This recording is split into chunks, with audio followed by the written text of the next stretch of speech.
मेरे सभी प्यारे दोस्तों को मेरा नमस्कार। दोस्तों, कैसे हैं आप सभी लोग? उम्मीद करता हूँ आप सभी लोग बहुत अच्छे होंगे और आपकी पढ़ाई बहुत ही अच्छे तरीके से चल रही होगी। दोस्तों, आज का शुभ दिन है रक्षाबंधन। तो मेरी ओर से मेरी सभी भाई बहनों को रक्षाबंधन की ढेर सारी शुभकामनाएं। दोस्तों, आज के दिन मैं आपसे रिक्वेस्ट करना चाहूँगा, मेरी वीडियो आपको कैसी लग रही है?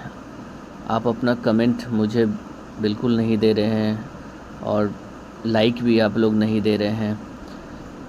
तो कृपया करके आप लोग अपना कमेंट और लाइक ज़रूर दीजिए ताकि मुझे पता चल सके कि आप लोग को मेरा वीडियो कैसा लग रहा है।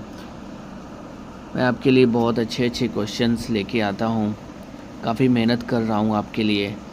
तो अपना ढेर सारा प्यार मुझे दीजिए ताकि मैं और मोटिवेट हो सकूँ और इसके वजह से मैं अच्छी क्वेश्चन सेट कर सकूँ।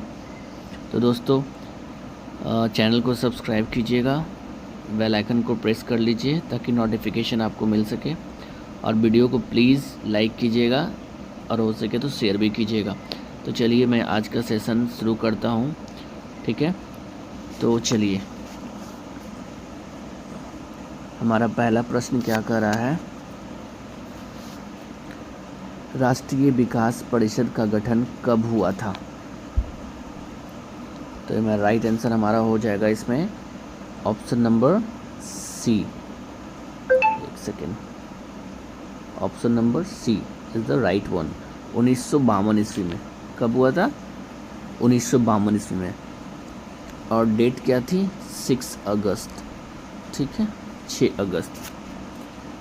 और राष्ट्रीय विकास परिषद के अध्यक्ष कौन होते हैं? तो प्रधानमंत्री होते हैं, राष्ट्रीय विकास परिषद के अध्यक्ष होते हैं। चलिए अगला प्रश्न देखते हैं। नेक्स्ट क्वेश्चन क्या बोल रहा है? पंडित जवाहरलाल नेहरू ने कितनी बार राष्ट्र को संबोधित किया था? पंडित जवाहरलाल नेहरू ने कितनी बार राष्ट्र को संबोधित किया था? तो कितनी बार किया? यहाँ पर राइट आंसर हमारा क्या हो जाएगा? तो ऑप्शन यहाँ पर डी हमारा राइट आंसर हो जाएगा, यानी कि 17 बार, 17 बार उन्होंने राष्ट्र को संबोधित किया था, ठीक है। और इसके बाद सेकंड नंबर पे जो आते हैं वो है इंदिरा गांधी, जिन्होंने 16 बार, कितनी बार? 16 बार उन्होंने संबोधित किया था राष्ट्र को, ठीक है। और जवाहरलाल नेहरू का एक फेमस बुक है डिस्कवरी ऑफ इंडिया, ये भी याद रखिएगा, ये भी एग्जाम में बहुत बार आ चुका है। तो डिस्कवरी ऑफ इंडिया पुस्तक के लेखक कौन है? तो जवाहरलाल नेहरू है, ठीक है। चलिए अगला क्वेश्चन देखते हैं। नेक्स्ट क्वेश्चन क्या कह रहा है? अगला क्वेश्चन बोल रहा है अंतर्राष्ट्रीय नेल्सन मंडेला दिवस कब मनाया जाता है? तो यहाँ पर हमारा राइट आंसर हो जाएगा ऑप्शन नंबर बी, यानी कि 18 जुलाई को, ठीक है। 18 जुलाई को मनाया जाता है नेल्सन मंडेला दिवस। चलिए अगला प्रश्न देखते हैं। नेक्स्ट क्वेश्चन क्या बोल रहा है? गोवा को 25वां राज्य का दर्जा कब मिला? तो हमारा राइट आंसर हमारा क्या हो जाएगा यहाँ पर? ऑप्शन नंबर सी, यानी कि 1987 ईस्वी, ठीक है। 1987 ईस्वी को गोवा को 25वां राज्य का दर्जा मिला था, ठीक है। चलिए अगला प्रश्न देखते हैं। नेक्स्ट क्वेश्चन क्या कर रहा है?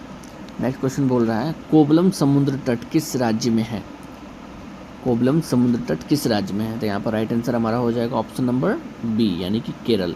तो केरल राज्य में है, याद रखिएगा, कोवलम समुद्र तट, ठीक है, केरल राज्य में है।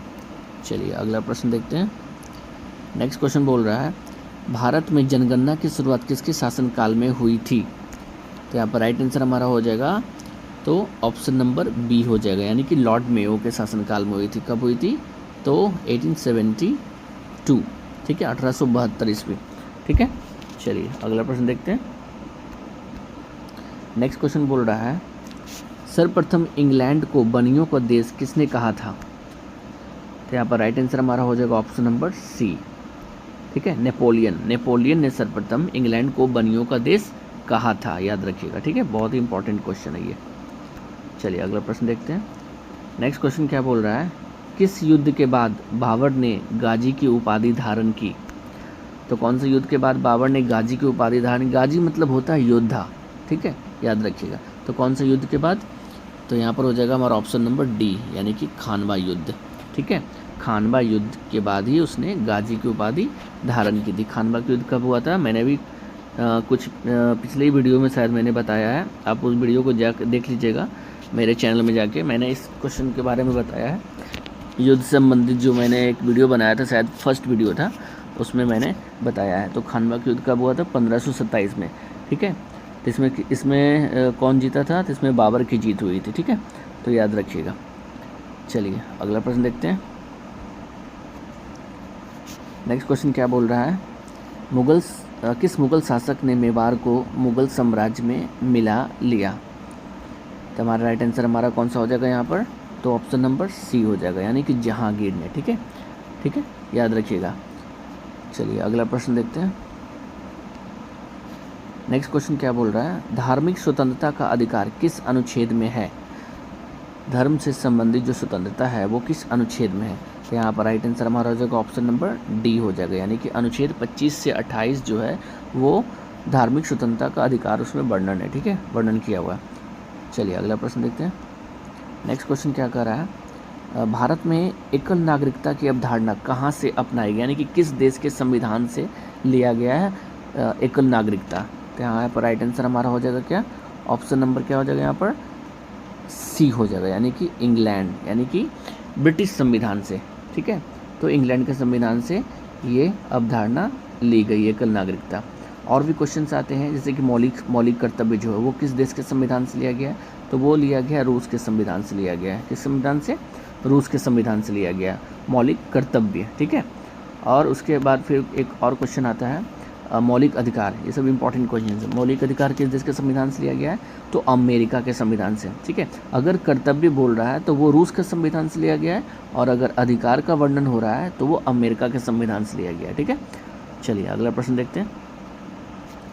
नेक्स्ट क्वेश्चन क्या कर रहा है, महात्मा गांधी ने प्रथम भूख हड़ताल कब की थी, तो इसमें राइट आंसर हमारा हो जाएगा ऑप्शन नंबर बी हो जाएगा। ठीक है, 1918 अहमदाबाद मिल आंदोलन के समय ये हड़ताल हुई थी सबसे पहले 1918 में। ठीक है, याद रखिएगा।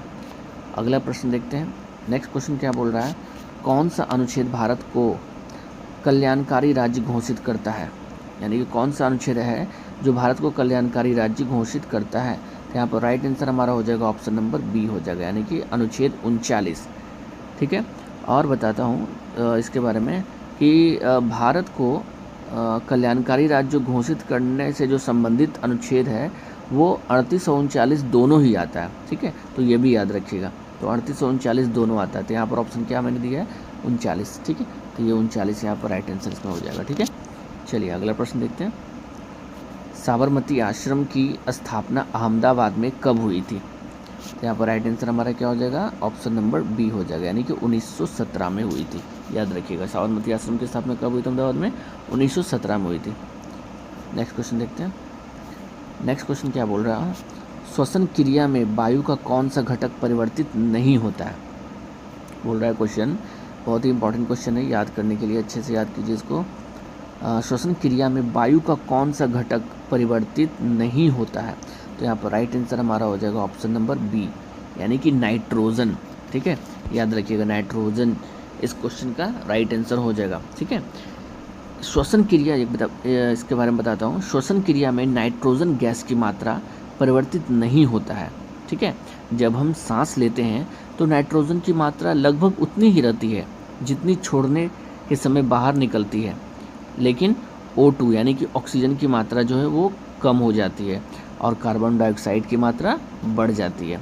ठीक है, ये श्वसन क्रिया के समय याद रखिएगा। ठीक है, चलिए अगला क्वेश्चन देखते हैं। नेक्स्ट क्वेश्चन क्या बोल रहा है, अंतर्राष्ट्रीय मुद्रा कोष की स्थापना कब हुई, तो यहाँ पर राइट आंसर हमारा हो जाएगा ऑप्शन नंबर सी, यानी कि 1945। याद कर लीजिएगा, बहुत ही इंपॉर्टेंट क्वेश्चन है ये। ठीक है, अंतर्राष्ट्रीय मुद्रा कोष की स्थापना कब हुई थी, तो 1945 में हुई थी, और इसका मुख्यालय कहाँ है, तो वॉशिंगटन DC। ठीक है, ये भी याद कीजिएगा, ये भी इंपॉर्टेंट क्वेश्चन है। अंतर्राष्ट्रीय मुद्रा कोष का मुख्यालय कहाँ है, तो वॉशिंगटन DC है। ठीक है, और अभी अंतर्राष्ट्रीय मुद्रा कोष जो है इसमें अभी कितने टोटल कंट्री अभी हैं, तो अभी 190 कंट्री इसमें शामिल है। अभी हाल में एक कंट्री ऐड हुआ है, तो वो 89 से ऐड होके 190 हुआ है। ठीक है, चलिए अगला क्वेश्चन देखते हैं। नेक्स्ट क्वेश्चन बोल रहा है दिल्ली को राष्ट्रीय राजधानी क्षेत्र का दर्जा किस संविधान संशोधन द्वारा दिया गया। तो यहाँ पर राइट आंसर हमारा हो जाएगा ऑप्शन नंबर ए 69वां संविधान संशोधन। ठीक है, 69वां संविधान संशोधन जो कि कब हुआ था, तो 1991, ये भी याद रखिएगा। ठीक है, ये भी बहुत इंपॉर्टेंट क्वेश्चन है। चलिए अगला प्रश्न देखते हैं। दोस्तों मेरा वीडियो कैसा आपको लग रहा है, आप अपना कमेंट ज़रूर दीजिएगा और प्लीज़ वीडियो को आप लोग लाइक कीजिए। लाइक करने से मुझे अच्छा लगेगा कि मुझे लगेगा कि आप लोग को मेरा वीडियो बहुत अच्छा लग रहा है। तो प्लीज़ चैनल को सब्सक्राइब तो कर ही लीजिएगा और लाइक भी ज़रूर कीजिएगा। चलिए इस क्वेश्चन को देखते हैं। लोक लेखा समिति में कितने सदस्य रहते हैं। तो लोक लेखा समिति में टोटल कितने सदस्य हैं, तो यहाँ पर ऑप्शन नंबर हमारा क्या हो जाएगा, ए सही हो जाएगा, यानी कि 22 सदस्य। ठीक है, और इसमें 15 जो है लोकसभा के और 7 जो है राज्यसभा के सदस्य रहते हैं इसमें। ठीक है, याद रखिएगा 15 लोकसभा के और 7 राज्यसभा के। ठीक है, और इसमें अभी लोक लेखा समिति के अभी वर्तमान में अध्यक्ष अभी कौन है, एक पॉइंट ये भी है, लोक लेखा समिति के वर्तमान में अभी अध्यक्ष कौन है, तो याद रखिएगा केसी वेणुगोपाल। ठीक है, याद रखिएगा केसी वेणुगोपाल। ठीक है, और एक और क्वेश्चन आता है, जैसे कि यहाँ पर लोक लेखा समिति है तो एक और आता है प्राक्कलन समिति। तो प्राक्कलन समिति में टोटल कितने सदस्य होते हैं, तो 30 सदस्य। ठीक है, और ये सारे सदस्य जो है लोकसभा के ही चुने जाते हैं। ठीक है, याद रखिएगा प्राक्कलन समिति में 30 सदस्य होते हैं और सारे सदस्य लोकसभा से चुने जाते हैं। ठीक है, चलिए अगला प्रश्न देखते हैं। नेक्स्ट क्वेश्चन क्या बोल रहा है, भारतीय मुद्रा बाजार को कितने भागों में बांटा गया है। तो यहाँ पर राइट आंसर हमारा हो जाएगा ऑप्शन नंबर 1 सही, यानी कि 3 भागों में बांटा गया है। ठीक है, चलिए अगला प्रश्न देखते हैं। अगला प्रश्न जो है हमारा अंतिम प्रश्न है। ठीक है, तो चलिए ये प्रश्न को भी देख लेते हैं। सर्वाधिक समय तक अनुच्छेद 356 का प्रयोग किस राज्य में रहा था, सबसे ज़्यादा समय तक। ठीक है, तो यहाँ पर हो जाएगा राइट आंसर हमारा ऑप्शन नंबर सी हो जाएगा, यानी कि जम्मू कश्मीर। जम्मू कश्मीर में सर्वाधिक समय तक अनुच्छेद 356 रहा था। ठीक है, लगभग 6 साल तक। ठीक है, लगभग 6 वर्ष तक ये रहा था जम्मू कश्मीर में। ठीक है, याद रखिएगा। और उसके बाद जो है सेकंड में आता है पंजाब। ठीक है, लगभग वो 5 साल तक रहा था वहाँ अनुच्छेद 356 का प्रयोग जो हुआ था, लगभग वहाँ पंजाब में 5 साल तक हुआ था और जम्मू कश्मीर में 6 साल तक। ठीक है, ये याद रखिएगा। और एक क्वेश्चन और सबसे ये बनता है कि सबसे ज़्यादा बार राष्ट्रपति शासन कौन से राज्य में लगा था, सबसे ज़्यादा बार, तो किस में लगा था, तो वो लगा था मणिपुर में लगा था। ठीक है, किस में लगा था, मणिपुर में। याद रखिएगा कितना बार लगा था, तो वो भी देख लीजिए 11 बार। ठीक है, याद रखिएगा। चलिए अगला प्रश्न जो है हम आपके लिए लेके आए हैं। तो अगला प्रश्न का जो जवाब है आप हमको कमेंट में दीजिएगा। कमेंट में आप लोग जवाब नहीं देते हैं क्वेश्चन का, तो प्लीज़ क्वेश्चन का जवाब दीजिए जो मैं आपके लिए लेके आता हूँ। तो क्वेश्चन क्या बोल रहा है, क्वेश्चन कह रहा है द्वितीय विश्व युद्ध कब से कब तक हुआ था। तो इसका जवाब आप लोग कमेंट में बिल्कुल दीजिएगा। तो दोस्तों कैसा लगा मेरा वीडियो, अगर आपको कुछ सीखने को नया मिला होगा तो प्लीज़ एक थम्स अप ज़रूर कीजिएगा। ओके, चलिए मिलते हैं दोस्तों अगले वीडियो में। तब तक के लिए आप सबसे विदा लेता हूँ। नमस्कार, धन्यवाद आप सभी का।